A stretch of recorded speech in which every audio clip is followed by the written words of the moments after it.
Vous savez ce que ça fait, monsieur le président, quand l'homme censé être votre père choisit le silence? Bonjour, j'hallucine complètement. Cette dame demande à Emmanuel Macron de lui rendre justice concernant son grand-père qui a abusé d'elle. Mais Emmanuel Macron, au premier chef, je vous rappelle, a mis Jacques Lang dans son avion en direction du Maroc. J'ai des preuves, j'ai des écrits, j'ai des captures d'écran, j'ai tout. Et elle a été classée sans suite. Je viens d'apprendre, après 5 ans à avoir porté plainte, j'ai porté plainte la première fois le 6 janvier 2020 pour des faits de V sur mineurs de moins de 15 ans. Donc mon grand-père sur moi pendant 6 ans quand j'étais jeune. Du roi du Maroc. Rappelez-vous, Jacques Lang, vous savez qui c'est? Il a des casseroles comme ça avec justement les enfants, les tout petits enfants du Maroc. Je ne vais pas rentrer dans les détails, vous l'avez compris. Ce système qui cautionne Cohn-Bendit, qui est un pareil, qui a assumé, trouvé fantastique une jeune fille de 6 ans, soi-disant le déshabille et compagnie. Tout ce système-là, vous lui demandez justice. Mais vous rigolez. Vous avez mis Monsieur Dupond-Moretti, qui l'a nommé, c'est bien Monsieur Macron. Qu'a fait Dupond-Moretti récemment? Cela a été dénoncé par Candace Owens. Dupond-Moretti a défendu un père, justement, qui commettait un inceste envers son enfant, en disant qu'il s'agissait d'inceste heureux. Et le père a écopé d'une peine allégée.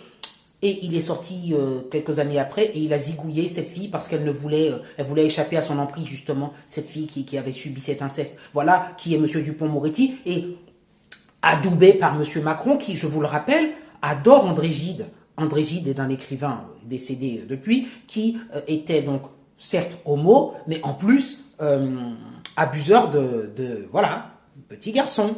Hein. Et cet André Gide, c'est la lecture préférée de notre cher président. Ça fait beaucoup. Monsieur le président Emmanuel Macron, je m'adresse à vous, mais aussi à toutes celles et ceux qui m'écoutent. J'avais 8 ans. À cet âge-là, on devrait parler de poupées, de cartables, de rêves. Moi, à 8 ans, j'ai appris ce que c'était la peur. Pendant 6 longues années, j'ai été agressée sexuellement. Pas par un étranger dans la rue, pas par un inconnu, par mon grand-père paternel. Celui qui aurait dû être un refuge, un repère, est devenu mon pire cauchemar. Chaque repas de famille, chaque anniversaire, chaque regard, je portais un masque pour survivre. Mais à l'intérieur, je hurlais. À 14 ans, j'ai eu le courage de parler. Je l'ai dit à mon père. Je croyais vraiment qu'il allait me protéger. Mais il savait et il n'a rien fait. À 14 ans, je vous rappelle que notre cher président a lui-même été concerné au premier chef par une relation, si je puis dire, illicite avec un adulte âgé de 39 ans. Hein, voilà, qui s'appelait Brigitte Macron, mais qui, on le sait maintenant, n'est pas Brigitte Macron, mais un certain Jean-Michel Trogneux. Passons sur l'affaire Bribri. Et je viens d'apprendre qu'elle a été classée sans suite pour faute de preuves. Alors que j'ai tout, j'ai des preuves, j'ai des écrits, j'ai des captures d'écran, j'ai tout. Et elle a été classée sans suite. Et je sais pas quoi faire. Est-ce que je me constitue partie civile? Mais c'est se remettre encore dans des procédures. Et je sais pas si j'ai la force. C'est une deuxième agression. La première, c'est quand on vous vole votre enfance. La deuxième, c'est quand on vous abandonne alors que vous Je reviens là-dessus pour dire que Macron, il a des casseroles longues comme ça depuis qu'il est à l'Élysée en 2017. Alors ma pauvre dame, alors peut-être que vous avez voté pour lui en 2017 et puis vous avez revoté pour lui 5 ans après et vous attendez de Monsieur Macron, mais vous habitez sur quelle planète? Vous n'avez pas ouvert les yeux? Vous n'avez pas ouvert les yeux sur le fait que Macron, c'est pas pour rien qu'il défend le LGBTQIA+, depuis XY et compagnie. Vous attendez de Macron qu'ils disent il est injuste qu'un enfant soit dans des relations avec un adulte qui plus est son père, ou plutôt son grand-père. Vous attendez ça de Macron, alors qu'à tous les niveaux, il montre qu'il est dans la perversion. Il est dans la perversion, il adoube tout ce qui est transidentité, LGBT, machin, la loi Evras. C'est lui, dans le fond, qui manipule tout ça et qui certes ne vote pas les lois, mais en tout cas qui inspire ces lois pour pouvoir pervertir l'esprit des enfants et envisager éventuellement qu'un enfant puisse être consentant à un rapport avec un adulte. Tout ça, c'est soi-disant sous couvert maquillé de bienveillance. Non, c'est pour protéger les enfants, qu'ils soient au courant, qu'ils ont la possibilité de dire non et tout. Oui, ils ont la possibilité de dire non, mais aussi ils ont la possibilité de dire oui. C'est ce que veut dire la loi Evras. Si l'enfant a un désir, il faut le suivre, hein, bien sûr. Et ça, c'est bien sûr Macron et sa fameuse femme, hein, qui adore pervertir les esprits et qui ont fait un procès à Natacha Ray parce que Natacha Ray disait la vérité, qui ensuite ont un procès à Candace Owens aux États-Unis parce que Madame n'a aucune preuve, soi-disant, alors que le livre de Xavier Poussard fait 300 pages et qu'elle a fait au moins 10 heures d'émission là-dessus. Il y a des preuves accablantes, hein, que cette relation était illégitime à l'époque où elle a eu lieu et compagnie, et qu'il s'agissait bien donc d'une relation entre un enfant et un adulte.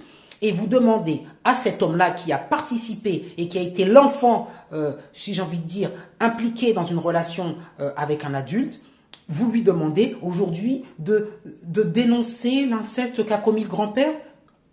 Lisez André Gide, lisez sa biographie et rappelez-vous que Emmanuel Macron est pour tout cela, qu'il est fan de ce gars. Donc non, je suis désolé, si tu souhaites que la pédocriminalité soit dénoncée dans ce pays et qu'à un moment donné les choses avancent, ce n'est pas la personne qui est impliquée au premier chef qu'il faut aller alerter et à qui il faut demander justice, ma pauvre dame. Donc maintenant il doit avoir 80 ans, ne rien faire. Et juste, être triste en fait. Et ne jamais être considéré comme une victime à part entière. Je sais pas quoi faire. Oui, je suis désolé, tu es dans tous tes états et je comprends. Ta justice sera pas rendue, mais tu sais que dans ce genre d'affaires, on a un pourcentage extrêmement faible, moins de 5%, même pas de faits qui sont reconnus et de personnes qui sont condamnées, parce que c'est la France, parce que c'est comme ça que les choses sont posées, c'est comme ça que les lois sont posées. Il y a une impunité totale. Hélène Devin qui a écrit le livre Impunité pour PPDA. Mais comprenez, il n'y a pas que PPDA. Et PPDA, il a abusé d'une centaine et plus de femmes dans sa tour de TF1. C'est l'impunité la plus totale. Je pourrais en citer énormément.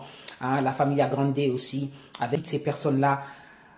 Je peux juste vous dire, il y a énormément de puissants dans ce monde qui ont des perversions envers les petits-enfants et qui sont impunis aujourd'hui. Alors, si tu veux une justice, ce n'est pas en allant chercher auprès d'Emmanuel Macron et de ses sbires, justice, c'est dénoncer sur les réseaux sociaux, mais il n'est pas étonnant que l'appel a été rejeté, que la demande a été annulée, que ton grand-père qui est âgé de plus de 80 ans va, entre guillemets, mourir de sa belle mort sans voir un seul jour, sans mettre un seul jour ses pieds en prison. C'est évident.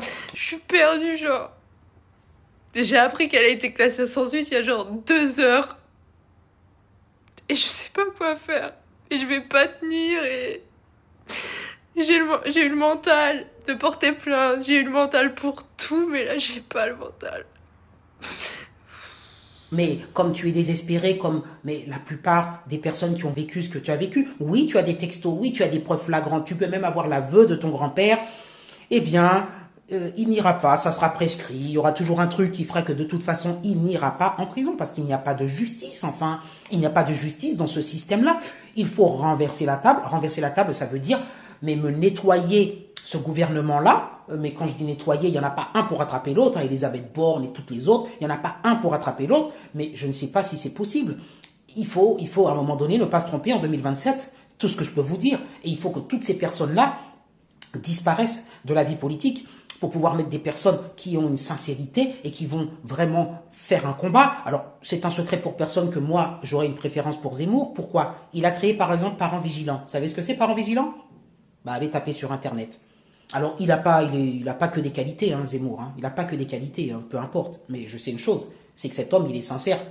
Il est sincère quand il dit qu'il aime la France. Il est sincère quand il dit qu'il va stopper l'immigration et tout. Et malheureusement, tout ce que cela crée comme problème en France, mais il est aussi sincère quand il dit que il est hors de question que le LGBT fasse son entrisme à l'école, et il est sincère quand, avec Parents Vigilants, il dénonce tous les abus que connaissent les enfants.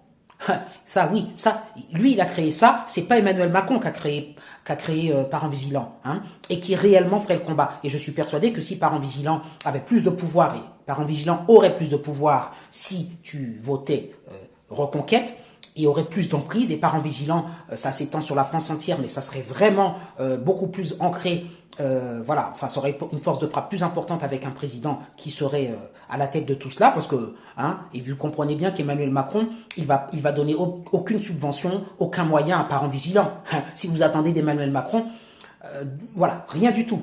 Donc, je voulais juste vous dire qu'en 2027, ma pauvre dame, j'espère que vous n'allez pas revoter pour un LR, un macronien ou je sais pas quoi, hein, puisque vous avez déjà fait la faute 2 fois. J'espère qu'en 2027, vous allez peut-être voter pour Reconquête, Sarah Knafo.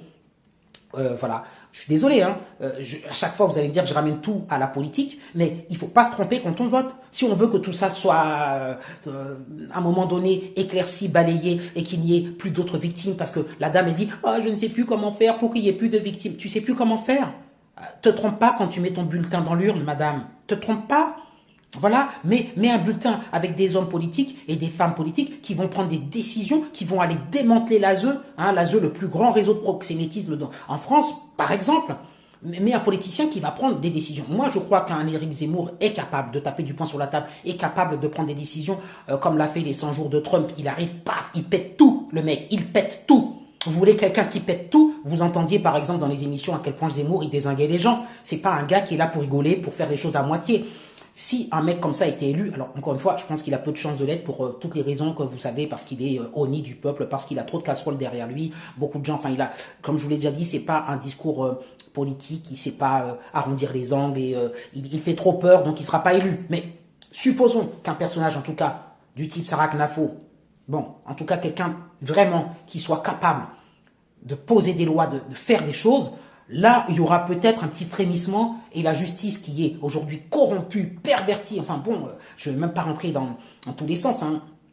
Quand je vous ai dit que monsieur Dupond-Moretti a défendu l'inceste heureux et il a délivré ce père de sa peine de prison maximale qu'il devait avoir, etc., c'est ça la justice. On peut tout faire quand vous avez PPDA qui est en liberté aujourd'hui alors que c'est avéré, on sait parfaitement ce qu'il a commis et que tous les faits ne sont pas prescrits mais qu'il ira jamais en prison. Et puis quand on sait qu'on a même un certain Cohn-Bendit qui dit avoir fait des choses, il risque rien parce que c'est prescrit, parce que ceci, parce que cela. Quand on sait qu'on a un Betaram, Bayrou qui était au courant, jamais il aura rien. Hein, il est Premier ministre, il sait nous enlever 2 jours par contre férié, de congé, ça il sait faire.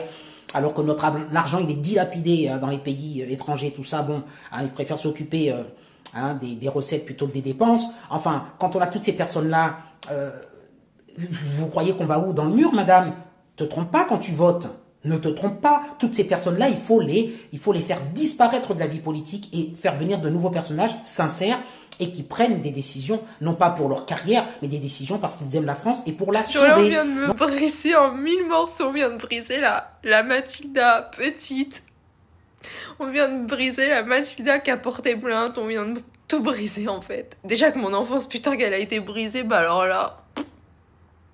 On vient de briser la Mathilda de 27 ans qui essaye de se reconstruire. Voilà, c'est un long discours. Mais quand j'entends cette dame qui nous dit « J'ai écrit à Emmanuel Macron », alors madame, vaut mieux écrire au Père Noël, tu auras un peu plus de chance d'avoir une réponse. Mets les pouces en l'air et je vous dis à bientôt. Qui espérait un procès en fait. Voilà. Parce qu'on parle quand même d'agression sexuelle, on parle des faits qui sont graves. J'étais mineure, c'était de mes 6 ans à mes 12 ans. Et non, il n'y a rien.